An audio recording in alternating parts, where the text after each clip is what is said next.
નમસ્કાર મિત્રો, કેમ છો? આપણે સવારે ઉઠીએ ત્યારથી રાત્રે સૂઈએ ત્યાં સુધીમાં આપણા રોજિંદા જીવનમાં ઘણી બધી ઘટનાઓ બનતી હોય છે. જેમ કે સાયકલ ચલાવવી, સ્કૂટર ચાલુ કરવું, વર્ગમાં ઝડપથી પહોંચવું, આવી ઘણી બધી ઘટનાઓ આપણા જીવનમાં બનતી હોય છે. આ ઘટનાઓ વિશે આપણે આજે થોડુંક વધારે જાણીએ. ચાલો જોઈએ. કેટલીક ઘટનાઓ એવી હોય છે કે જેનું પૂર્વાનુમાન આપણે ચોક્કસ રીતે કરી શકતા નથી. પૂર્વાનુમાન એટલે અગાઉથી આપણે એ ઘટના વિશે ચોક્કસપણે કશું કહી શકતા નથી કે એ થશે કે નહીં થાય. તો એવી કઈ કઈ ઘટનાઓ છે, ચાલો થોડાક ઉદાહરણ જોઈએ.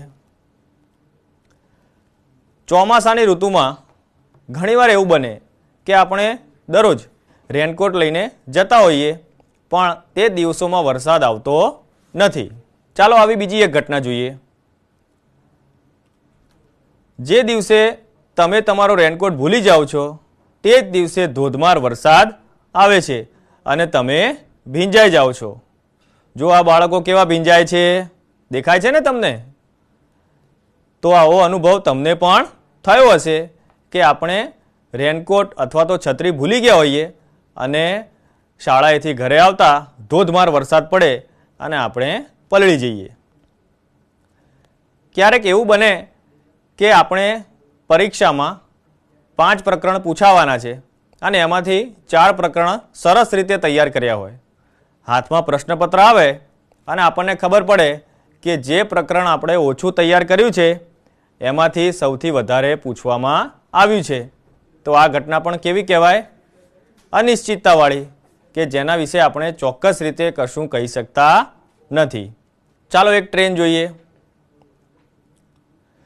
નિયમિત સમય પર દોડતી ટ્રેન પકડવા તમે સમયસર રેલવે સ્ટેશન પર પહોંચી જાઓ છો. ચાલો બીજી એવી એક ઘટના જોઈએ. તમે મિત્રો રેલવેની ટિકિટ જોઈ હશે.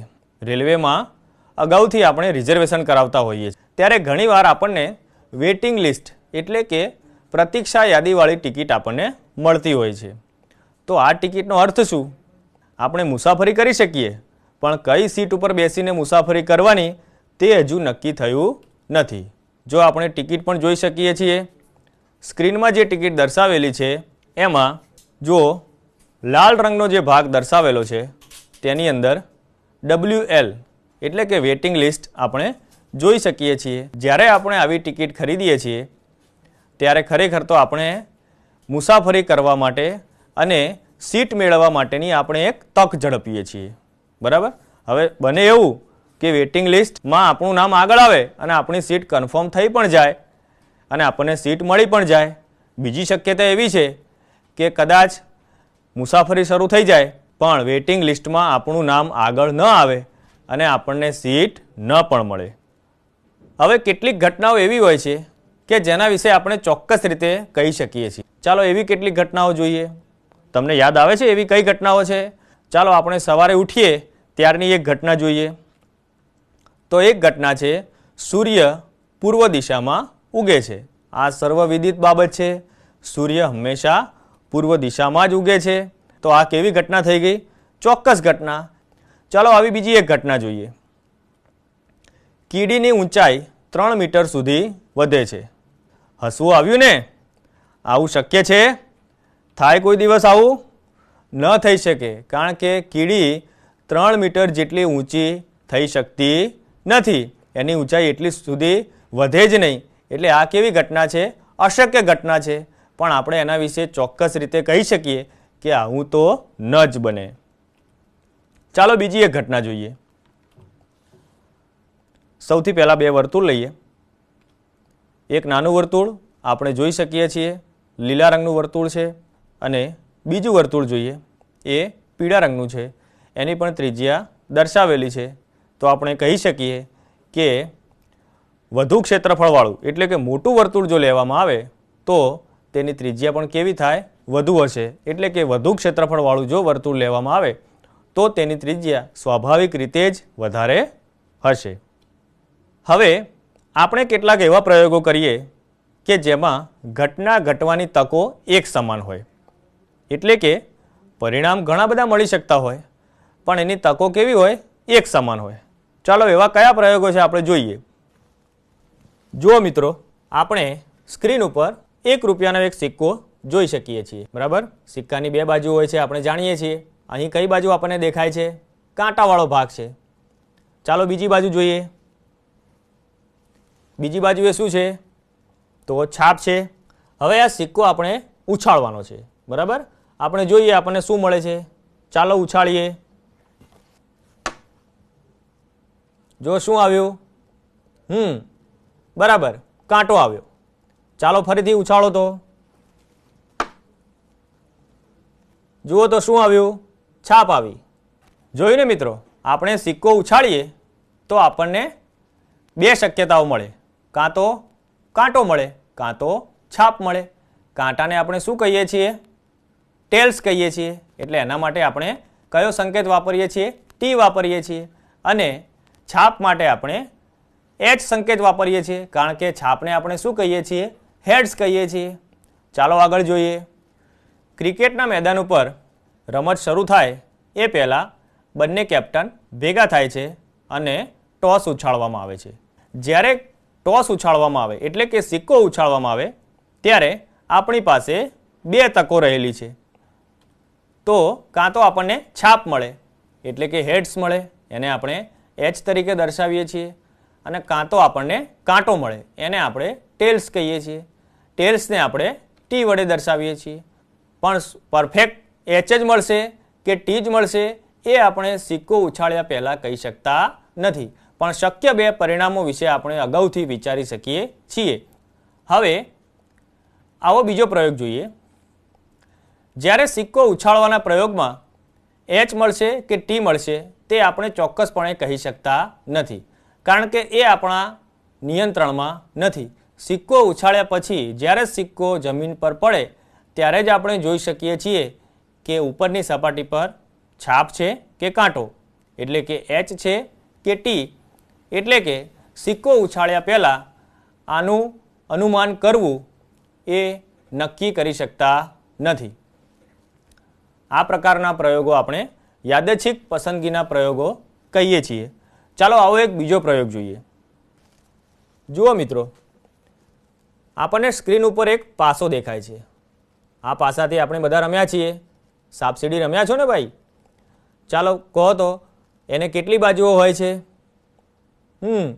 બરાબર, 6 બાજુઓ હોય છે. જો આપણે પાસો જોઈ લઈએ, ઉપરની સપાટી પર આપણે જોઈ શકીએ છીએ અહીં એક ટપકું છે, એટલે એને આપણે એક દ્વારા દર્શાવીએ.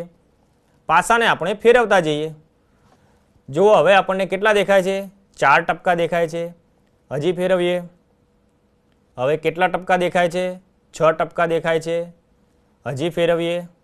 જુઓ કેટલા ટપકા દેખાય છે? 3 ટપકા દેખાય છે. જુઓ મિત્રો, 4 બાજુઓ આપણે જોઈ લીધી છે. હવે કેટલા ટપકા દેખાય છે? તો 5 ટપકા દેખાય છે. હવે કેટલા ટપકા દેખાય છે? 2 ટપકા દેખાય છે. એટલે કે આપણે કહી શકીએ કે પાસામાં કુલ 6 બાજુ હોય છે. 6 બાજુ ઉપર 1 થી માંડી 6 ટપકા કરેલા હોય છે. ચાલો હવે આપણે પાસો ઉછાળીએ છીએ. કેટલા આવ્યા? 5. ચાલો હવે કોઈ કહી શકશે કે હું ફરીથી પાછો ઉછાળું તો આટલા જ આવશે? કોણ કહેશે? બોલો તો. કેટલા આવ્યા? 6. જોયું ને મિત્રો, પાસો ઉછાળવાથી આપણને ખબર પડે કે ઉપરની સપાટી પર 1 ટપકું આવશે કે 2 ટપકા આવશે, 3 ટપકા આવશે, 4 ટપકા આવશે, 5 ટપકા આવશે કે 6 ટપકા આવશે. એને આપણે જુદી જુદી 6 રીતે દર્શાવીએ છીએ. પણ પાસો ઉછાળ્યા પહેલાં આપણે એ અગાઉથી નક્કી કરી શકતા નથી કે મારે 3 જોઈએ તો મને 3 જ મળે, મારે 5 લાવવા છે તો 5 જ પડે. એવું આપણે પૂર્વાનુમાન અગાઉથી આમાં કરી શકતા નથી. તો આપણને ખબર છે કે કુલ શક્યતાઓ કેટલી મળે છે? 6. પણ એમાંથી પાસાની ઉપલી સપાટી પર કેટલા ટપકા આવશે એ આપણે અગાઉથી નક્કી કરી શકતા નથી. એ બાબત આપણા નિયંત્રણમાં નથી. એ જો આપણે પ્રયોગ કરીએ તો જ આપણને ખબર પડે કે કયું પરિણામ મળે છે. ચલો આપણે આગળ જોઈએ. તો આપણે બરાબર સમજ્યા કે જ્યારે પાસો ઉછાળવામાં આવે છે ત્યારે કુલ 6 તકો રહેલી છે. તો કઈ કઈ તકો છે આપણે જાણીએ છીએ. કાં તો ઉપલી સપાટી પર એક ટપકું આવે, ઉપલી સપાટી પર બે ટપકા આવે, ઉપરની સપાટી પર 3 ટપકા આવે, ઉપરની સપાટી પર 4 ટપકા આવે, ઉપરની સપાટી પર 5 ટપકા આવે, અથવા તો ઉપરની સપાટી પર આપણને 6 ટપકા મળે. એમ કુલ 6 તકો આમાં રહેલી છે. આ સિવાય કોઈ 7મું પરિણામ મળવાની કોઈ શક્યતા રહેલી નથી. એટલે કે જ્યારે આપણે પાસો ઉછાળીશું ત્યારે 1 થી 6 સુધીની સંખ્યા મળશે. આ સિવાય કોઈ બીજી શક્યતા એમાં રહેલી નથી. તો જ્યારે આપણે સ્કૂટર ચાલુ કરવા જતા હોઈએ તો એની સંભવિત શક્યતાઓ શું હોઈ શકે? તો આપણે જાણીએ છીએ કે જ્યારે સ્કૂટર ચાલુ કરવા જતા હોય ત્યારે આપણી પાસે 2 શક્યતાઓ રહેલી છે. એક તો સ્કૂટર ચાલુ થઈ જશે પહેલી જ કિકે, અને બીજું એ છે કે સ્કૂટર ચાલુ થશે નહીં. ચાલો બીજું ઉદાહરણ જોઈએ. આકૃતિમાં દર્શાવ્યા મુજબનું ચક્ર જ્યારે આપણે ઘુમાવીએ ત્યારે કઈ કઈ શક્યતાઓ રહેલી છે. અહીં આપણે બરાબર સમજવાનું છે કે શક્યતા એટલે શું. તો આ ઉદાહરણ માટે શક્યતા એટલે જ્યારે ચક્ર ઊભું રહે ત્યારે એનો દર્શક કાંટો કયા વૃત્તાંશ પર આવશે તે છે. બરાબર. ચાલો આપણે પહેલાં આકૃતિ સમજીએ. જો આકૃતિ છે, એક વર્તુળ છે, એના 3 ભાગ પાડેલા છે, એટલે કે એના 3 વૃત્તાંશ છે. વૃત્તાંશ A, વૃત્તાંશ B અને વૃત્તાંશ C. અહીં લાલ રંગનું તીર પણ આપણે જોઈ શકીએ છીએ. એ શું છે? દર્શક કાંટો છે. હવે આ ચક્રની ખાસિયત એ છે કે આમાં દર્શક કાંટો સ્થિર રહે છે, પણ પાછળનું ચક્ર આપણે ઘુમાવવાનું છે. પાછળનું ચક્ર આપણે ઘુમાવીએ અને જ્યારે સ્થિર થાય ત્યારે એ કયા વૃત્તાંશ ઉપર ઊભું રહેશે એ આપણે અગાઉથી કહી શકતા નથી. તો કઈ કઈ એમાં શક્યતાઓ રહેલી છે? ચાલો વિચારો તો. ABC 3 વૃત્તાંશવાળું ચક્ર આપણે ઘુમાવીએ છીએ અને એ ચક્ર જ્યારે સ્થિર થાય ત્યારે દર્શક કાંટો કયા વૃત્તાંશ ઉપર હશે? ચાલો વિચારો. તો એના માટે આપણી પાસે કુલ 3 શક્યતાઓ છે. કાં તો દર્શક કાંટો A ઉપર સ્થિર થાય, અથવા તો B ઉપર સ્થિર થાય, અથવા તો એ C ઉપર પણ સ્થિર થઈ શકે. આ સિવાય કોઈ ચોથી શક્યતા આમાં આપણને જણાતી નથી. ચાલો હવે વિચારો, ચર્ચા કરો અને લખો. જુઓ, પાસો આપણે જોઈ ગયા છીએ. પાસો ઉછાળવાની રમતમાં શું પહેલા પાસો ફેંકનાર ખેલાડીને 6 મળવાની તકો વધુ રહે છે?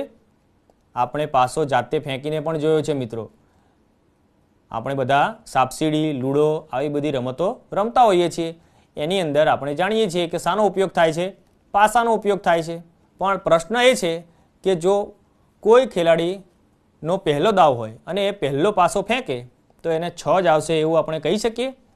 અથવા તો એવું કહેવાય કે 6 મળવાની તકો વધુ રહે છે? તો ના, એવું કંઈ હોતું નથી.